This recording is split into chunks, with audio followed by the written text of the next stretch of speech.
Good afternoon, dear students. Students, I'm going to tell you certain changes that have taken place in income tax by the finance minister. After the Finance Act, she made certain changes and a new ordinance in 2019 was passed. And through that ordinance, certain changes have been done in income tax. There have been changes in the company corporate law, tax rates rather, corporate tax rates में changes हुए और वो अभी हम समझ के लेंगे. Students, let's understand. पहले तो एग्जिस्टिंग प्रोविजन अगर आप देखोगे तो एग्जिस्टिंग प्रोविजन की बात करेंगे. So what was the existing provision that of the companies act. Companies के लिए क्या रेट था एग्जिस्टिंग प्रोविजन में. So let us understand.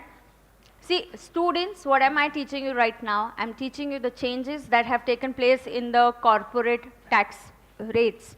These changes had taken place after the Finance Act 2. Finance act 2019 के बाद ये चेंजेस हुए through an ordinance. तो through an ordinance these tax rates have changed. To understand the change, let us first understand what is the existing tax rates and then what is the change that has taken place.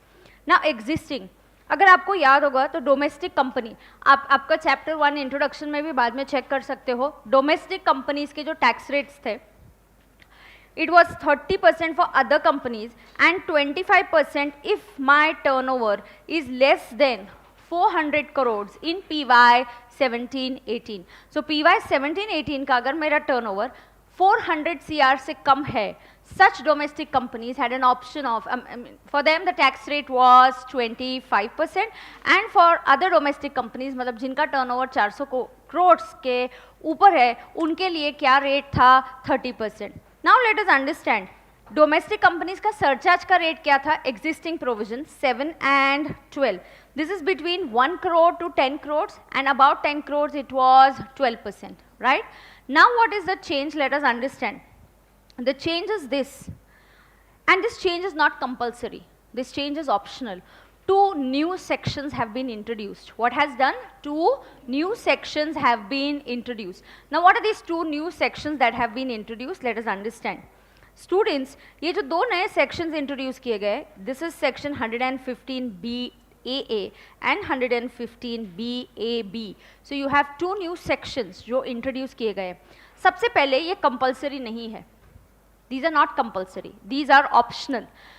आपको पता है students bye now, एक हाथ से government आपको कम tax का rate देगी तो एक हाथ से आपको बेनिफिट देंगी और एक हाथ से आपके कुछ बेनिफिट्स ले लेंगी. तो इसीलिए जब आपसे कुछ बेनिफिट्स ले लेंगे और एक हाथ से बेनिफिट देते हैं, वी नॉर्मली से this is not compulsory, this is optional. You may choose this option. Now what is this 2 sections talking about. Now I feel that you're getting questions on this in the MCQ format is quite high because it's a very important amendment जो बीच में हुआ है. Now, these sections 115BAA and 115BAB, these are applicable from AY 2021. कौन से AY से applicable हुए? 2021. लेकिन are these concessional rates compulsory or are they optional? They are optional, right? Now see, the type of company. पहले 115BAA देखते हैं. 115BAA में this is a type of company which is a domestic company. कौन सी company है ये? Domestic company. This is a domestic company. इसको tax rate है 22%. क्या टैक्स रेट है? 22%. ओ, एग्जिस्टिंग 30 और 25% की जगह पे 22%. कितना? 22%. एग्जिस्टिंग क्या है? 30 एंड 20 एंड 25. तो एग्जिस्टिंग 30 और 25 की जगह पे आप ऑप्ट कर सकते हो. You can opt for 22%. You can opt for 22% if you satisfy certain conditions. Now किसके लिए है और क्या कंडीशंस है ये समझ के लेते हैं. 22% टैक्स का रेट, 10% सरचार्ज, ये ऑलवेज 10% होगा. भले ही आपका इनकम 1 करोड़ के ऊपर हो, 2 करोड़ के ऊपर हो, जितना भी हो, 10 करोड़ के ऊपर हो, सरचार्ज का रेट 115BAA. अगर आपने 22% वाला ऑप्शन ऑप्ट किया है तो सरचार्ज का रेट हमेशा 10% और लगेगा ही. भले आपका इनकम इवन 1 करोड़ के नीचे हो, भले आपका इनकम 1 करोड़ के नीचे हो, ये 10% वाला सरचार्ज का रेट तो लगने ही वाला है. ये 10% वाला सरचार्ज का रेट तो लगने ही वाला है ऑलवेज. इसलिए मैंने ब्रैकेट में कुछ कंडीशन दिया. 10% लगेगा if something like that happened, if income crosses this limit, if income is below this limit. No, it is always going to be applicable. So ये 10% सरचार्ज फिक्स्ड हो गया. आ गया उसके बाद 4% health and education cess. Conditions as such कुछ नहीं है, but this company should forgo these benefits. कुछ benefits you will have to give away, आपको कुछ बेनिफिट्स नहीं लेने होंगे। कौन से बेनिफिट्स? जैसे section 10AA relating to SEZ, अभी परसों ही हमने सीखा section 10AA relating to SEZ, right. तो SEZ वाला 10AA का डिडक्शन आप क्लेम नहीं कर पाएंगे, बराबर। उसके बाद एडिशनल डेप्रिसिएशन का बेनिफिट हम आपको नहीं देंगे। 32AD, do you remember 4 states, manufacturing in 4 states, yes 32AD, ये बेनिफिट भी हम आपको बोलेंगे कि मत लो। सी, जो कंपनीज इन 4 स्टेट्स में नहीं है उनको क्या फर्क पड़ता है? जो कंपनीज 4 स्टेट्स में नहीं है उनको क्या फर्क पड़ता है? वो बोलेंगे ठीक है, big deal, will not take it, हमें कम रेट चलेगा। नाउ 33AB 33ABA, ये दो जो सेक्शंस है not in your syllabus, section act में है, आपके सिलेबस में नहीं है। 33AB एंड 33ABA, ये जो सेक्शंस है, these are relating to tea development and site restoration fund, ये सेक्शंस का भी बेनिफिट नहीं लेना है। तो मैम ये सेक्शंस क्या थे? Something relating to tea, coffee, rubber, and 33AB is relating to site restoration, you know, extraction of natural gas and all that stuff. ये आपके सिलेबस में नहीं है। आगे 35, certain expenses of scientific research भी नहीं लेने का, वेटेड डिडक्शन वाले नहीं लेने के। कुछ आप बेनिफिट्स नहीं ले सकते, जैसे 150% कंट्रीब्यूशन दिया इन हाउस के लिए, 100% की जगह पे 200 मिलेगा, नहीं, these are additional benefits we have given. So ये वेटेड डिडक्शन के बेनिफिट्स भी आप नहीं ले सकते। 35AD 14 स्पेसिफाइड बिजनेसेस, इसका भी बेनिफिट आप नहीं ले सकते।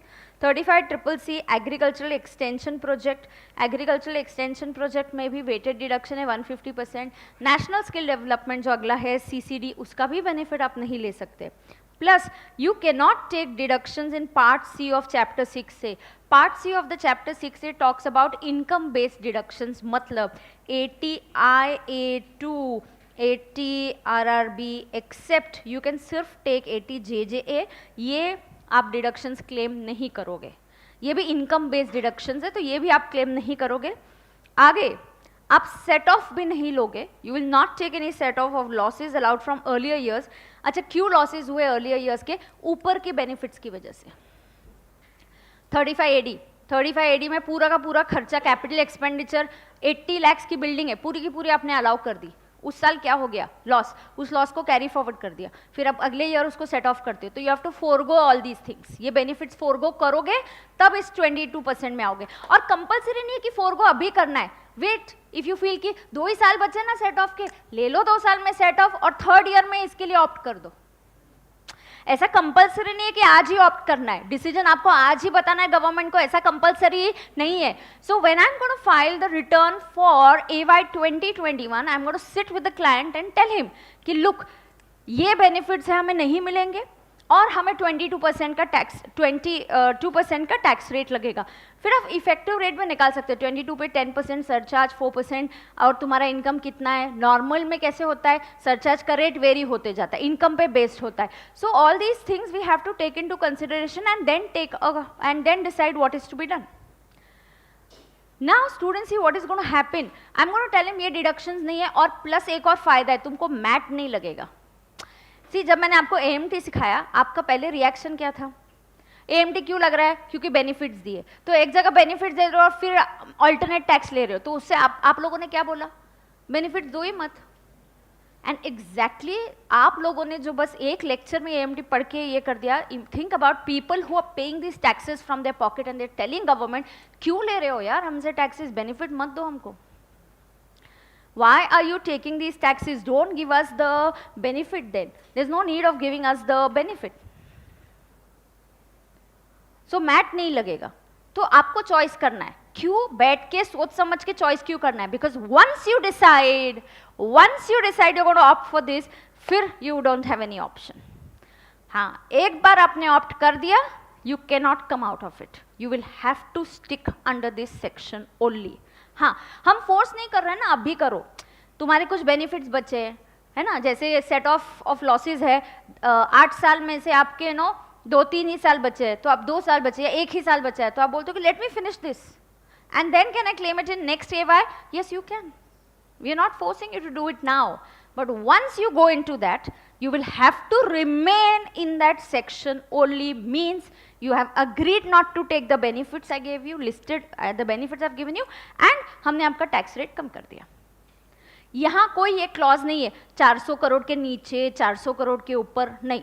सबके लिए 22%, 10% सरचार्ज, 4% सेस फॉर एवरीबडी. यहाँ पे वो कोई क्लॉज नहीं है. मतलब इन लोगों को अगर किसी को सोचना है कि 115 BA ले या नहीं ले, 115 BA के पहले क्या होता था, आइदर आपको 25% और आपको 30% वाला ऑप्शन था, आपके टर्नओवर पे बेस था. अब 115 BA में ऐसा कोई सेक्शन क्लॉज नहीं है, टर्नओवर क्या है क्या नहीं है, सिर्फ तुम डोमेस्टिक कंपनी हो, तुम ये बेनिफिट्स नहीं लेने वाले हो, तो हम आपको ये सेक्शन में आपको कवर कर देंगे. किसी भी डोमेस्टिक कंपनी के लिए ये सेक्शन का एप्लीकेबल है. और वो लोग क्या नहीं करेंगे, no need to pay MAT. What is the full form of MAT? Minimum alternate tax. What did I teach you? I taught you AMT. What is AMT? Alternate minimum tax. Alternate minimum tax क्या सिखाया मैंने तुमको? Alternate minimum tax. Alternate minimum tax में this is applicable to non corporate assessees and MAT is applicable to corporate assessees. Now, option once exercised, mandatory for subsequent years. Once you have exercised the option, it is mandatory for the subsequent years. जब तक कोई दूसरी government आए या दूसरा finance minister आ जाए और वो ये सेक्शन को बोल दे कि अभी बस हो गया, इस सेक्शन के बेनिफिट बंद कर दिए जाएंगे, अभी आगे से नहीं मिलेगा, तो जब तक इसको कोई हटाता नहीं है, ये सेक्शन रहेगा वैसे का वैसे ही. ये कौन सा सेक्शन बताया मैंने? 115 BAA.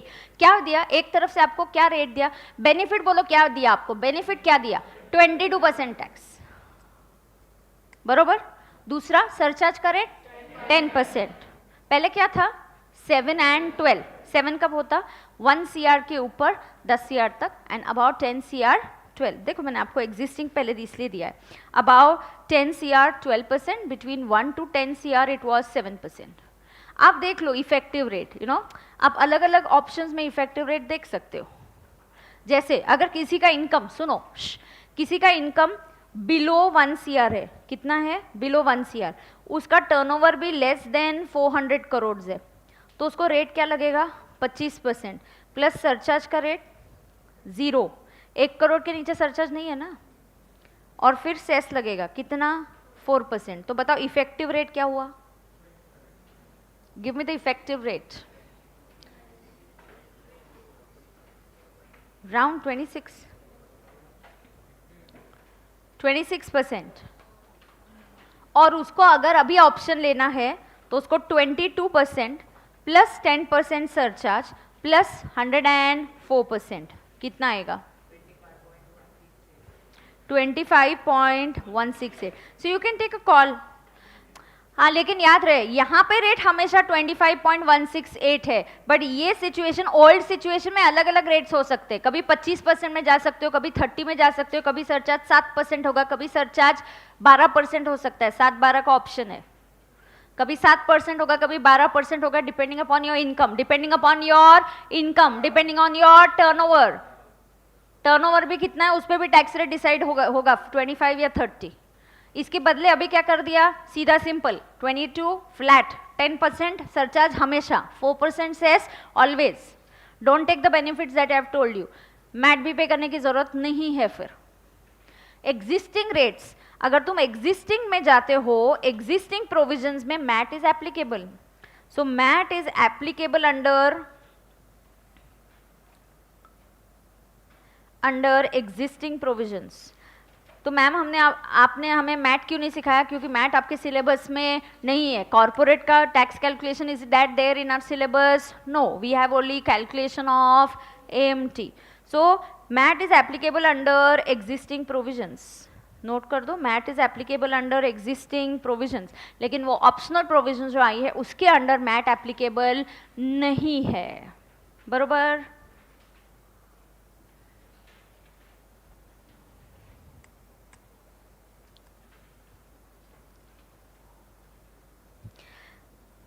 नोट कर दिया आपने?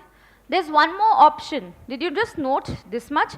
MAT is applicable under existing provisions. आपको MAT applicable है? हाँ है. Now let's see here. और एक ऑप्शन है और एक सेक्शन है, कौन सा सेक्शन है? 115 BAB, कौन सा सेक्शन है? 115 BAB. What happens in this? This is applicable from AY 2021. This is applicable from AY 2021. Now what happens? ये किसके लिए है? New domestic companies. किसके लिए है ये? New domestic companies. New domestic companies engaged in manufacturing. तो यहाँ पे दो वर्ड्स इंपॉर्टेंट है, एक तो न्यू और दूसरा मैन्युफैक्चरिंग. तो आप कौन से बिजनेस में हो? Manufacturing of any article. उस आर्टिकल से रिलेटेड आप रिसर्च कर सकते हो या उस आर्टिकल का आप डिस्ट्रीब्यूशन कर सकते हो. Everything only relating to that article. You are into manufacturing of a new article, research of that article, or at the most you can even do distribution of that article. आपको option दिया 15% students. 15% is the option. New company, new domestic company engaged in manufacturing, limited benefit. Existing companies को ये benefit नहीं है. ये benefit किसको दिया है? New companies. And that too only in which sector? Manufacturing sector. Of course, surcharge will be 10% always. 10% always. कोई हम इनकम का क्राइटेरिया नहीं देखेंगे, इनकम इतना है, इनकम कितना है, हम नहीं देखेंगे. So it is going to be 10% always. Conditions. Company has been set up and registered after 1st October 2019. 1 अक्टूबर 2019 के बाद ये कंपनी सेटअप होनी चाहिए. अभी जस्ट रिसेंटली, एक लास्ट मंथ, अभी हम नवंबर की बात कर रहे हैं. So this is in October 2019 onwards the company should be established. They should start the manufacturing before 31st March 2023. They should start manufacturing before 31st March 2023. ये splitting up से नहीं होनी चाहिए. Which business is already in existence. अगर कोई business already existence में है तो उसकी splitting या reconstruction से form नहीं होनी चाहिए. It does not use any old plant and machinery. 20% old plant and machinery is allowed. If the machinery has been imported from outside India for this purpose, this section it will be treated as new machinery. These are little similar to 35 AD वाले provisions. कि new business होना चाहिए, splitting से form नहीं होना चाहिए, new machinery use करना चाहिए, 20% old machinery हम use कर सकते हैं. India के बाहर वाली machinery जो होगी उसको हम new treat करेंगे, provided it was never used in India before. Yes, it was never used in India before. It was always outside India. And if it is always outside India and you get it into India, bhale wo second hand ho, for this section it will be treated as a new machinery. So however, machinery imported into India from outside will be treated as new for the purpose of this section, provided it was not used in India before.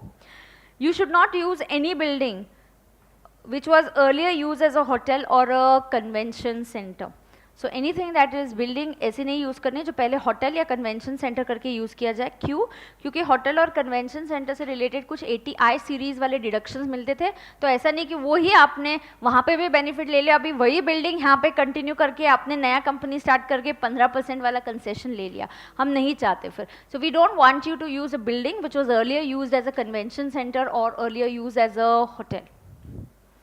Companies not engaged in any other business than specified above. Above क्या specify किया है above? You should be only in manufacturing of an article, उस article से related research और उस article का distribution. No other business. थोड़ी ज़्यादा ही conditions आ गई है. क्यों? क्योंकि थोड़ा ज़्यादा ही benefit दे दिया है. 15% का benefit दे दिया है. Now, ये conditions are same 115 BAA and 115 BAB के लिए ये सारी conditions same है. This is common, see, applicable for both. क्या 10AA SEZ वाला benefit नहीं लेना है, additional depreciation नहीं लेना है, 32 AD 4 states वाला नहीं लेना है, 35 में कुछ खर्चे relating to scientific research नहीं लेना है. This is mostly going to be those weighted deduction.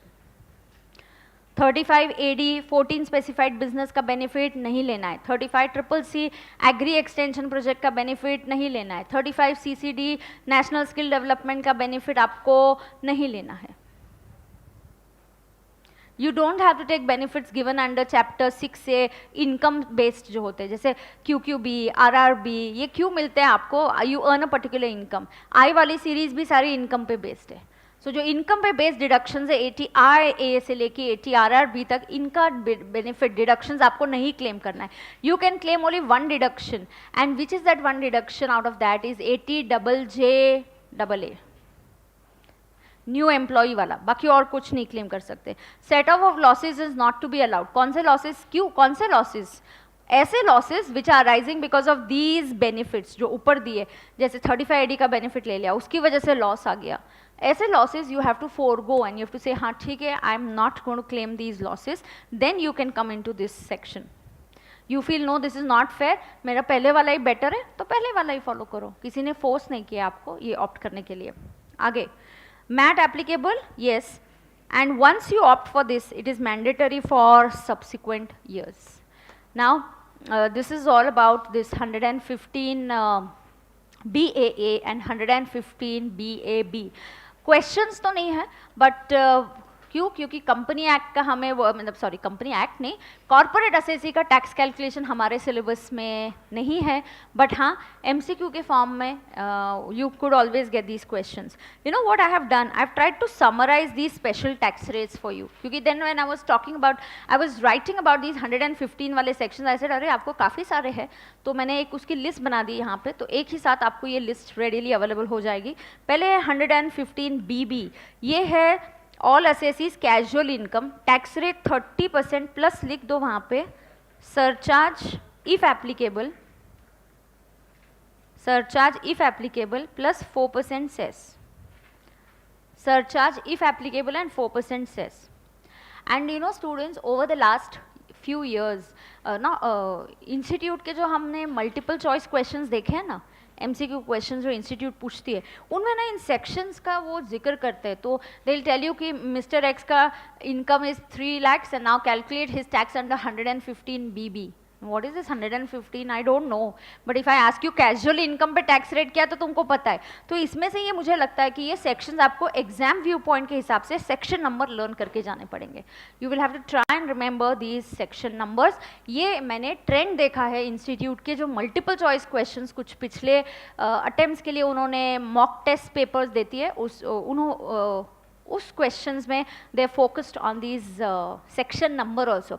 ऐसा नहीं है कि ये सेक्शन नंबर ऑलरेडी नोट्स में नहीं है, ऑलरेडी हमारे नोट्स में अगर आप इंट्रोडक्शन चैप्टर देखो, कहीं पे भी स्पेशल रेट अगर मेंशन्ड है, ये सेक्शन नंबर वहाँ पे दिए हुए हैं. तो यहाँ पे एक सिर्फ मैंने आपको लिस्ट एक साथ करके दी हुई है. Now undisclosed income 115 BBE. Now this is applicable to all assessees. Effective rate is 78%. This is undisclosed income. Now how do you get effective rate of 78%? 60% the basic tax rate, 25% surcharge, 4% cess. If you add it up, you're going to get an effective rate of 78%. 115 BAA. This is the new thing that I have taught you. ये दो नए sections है जो मैंने आपको सिखाए. ये छोड़ के मैंने बाकी सारे आपको पहले ही सिखा दिए हैं. 115 BAA, domestic company 22%, surcharge fixed 10%, cess 4%. Companies have an option of lesser rates if they forego certain benefits. अगर आप आपके कुछ benefits forego करते हो तो आपको हम lesser rate का option देंगे.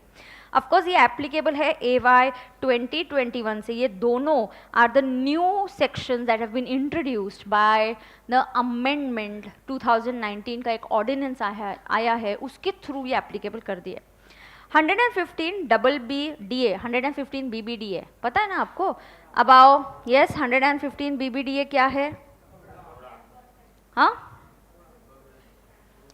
115 BBDA 10% वाला. yes. So this is applicable to whom? It's applicable to resident, individual, HUF and firm. 10% and surcharge as applicable. तो असेसी अगर इंडिविजुअल है तो इंडिविजुअल का देखो इनकम कितने अमाउंट के ऊपर जा रहा है, तो वो वाला सरचार्ज लगाना पड़ेगा. Okay, and dividend received from domestic company in excess of 10 lakhs is taxable under section 115 BBDA. Then the other day I taught you 115 JC. What is 115 JC? AMT वाला tax. AMT, alternate minimum tax. ये किसको applicable है? Non corporate assessees. 18.5% plus surcharge as applicable plus cess. Now non-corporate assessees have to pay AMT if you claim those benefits, 10AA, 35AD, income wale deductions. Other than this, you also have to refer to 111A, 112, 112A, special rates of tax in capital gains ना, वो अलग से ही है, उसके conditions भी अलग है, तो वो मैंने अलग से आपको यहाँ पे फिर से नहीं कवर किया, because those we have covered in detail in the chapter of capital gains, right? So what did I cover up here with you? I covered up with you two important sections, that is 115 BAA and 115 BAB. 115 BAA, come on quickly, applicable to whom? Applicable to whom? Domestic company. क्या condition क्या है, लेकिन उस domestic company should be ready to forgo certain benefits, कि 10 AA नहीं लेना, additional depreciation नहीं लेना, 32 AD नहीं लेने का, 35 AD नहीं लेने का, तो ऐसे जो एडिशनल बेनिफिट्स है यू फोरगो, देन आपके लिए टैक्स रेट हो जाएगा 22%. Surcharge will always be 10%. surcharge will always be 10, let it be below 1 CR, above 1 CR, above 10 CR, surcharge is going to always be 10%. बरोबर? Yes, 4% cess. तो इस type का working है. क्या ये ऑप्शन, ये कंपलसरी है या ऑप्शनल है? Optional.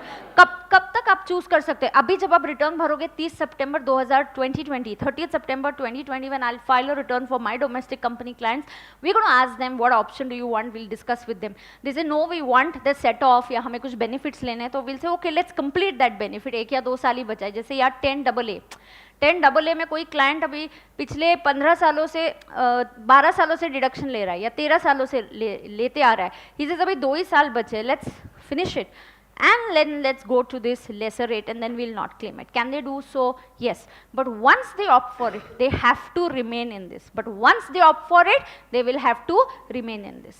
Is that clear to everybody? And 115 BAB, ये किसके लिए है? New domestic company who is engaged in manufacturing. तो 15% वाला बेनिफिट सबको दिया क्या? एग्जिस्टिंग कंपनीज को है क्या? नहीं. कौन सी? न्यू कंपनीज जो 1 अक्टूबर 2019 के बाद इनकॉर्पोरेट की गई है, लेकिन उन्होंने मैन्युफैक्चरिंग सेक्टर में ही होना चाहिए. They should start manufacturing before 31 March 2023. Setup करने में टाइम भी लगता है ना, ऐसा नहीं होता कि आज हमने सेक्शन बोल दिया और बोल दिया कल से मैन्युफैक्चरिंग चालू करो, ऐसा थोड़ी होता है. कंपनी फॉर्म करेंगे, मशीनरी आएगी, so it takes time, so approvals होते हैं, तो ये सब करने में कोई बात नहीं. 2023 तक अपने manufacturing you should start. You can opt for this 15% plus 10% surcharge fixed plus 4% cess, provided you forego क्या? You forego certain benefits. Perfect. और आपने और दूसरा कोई बिजनेस नहीं करना है, आपने सिर्फ यही बिजनेस करना है. कौन सा? मैन्युफैक्चरिंग ऑफ सम आर्टिकल, या उस आर्टिकल का रिसर्च, या उस आर्टिकल से रिलेटेड डिस्ट्रीब्यूशन का काम. In both the cases one big benefit, you do not have to pay MAT. Minimum alternate tax आपको एप्लीकेबल नहीं होगा, राइट?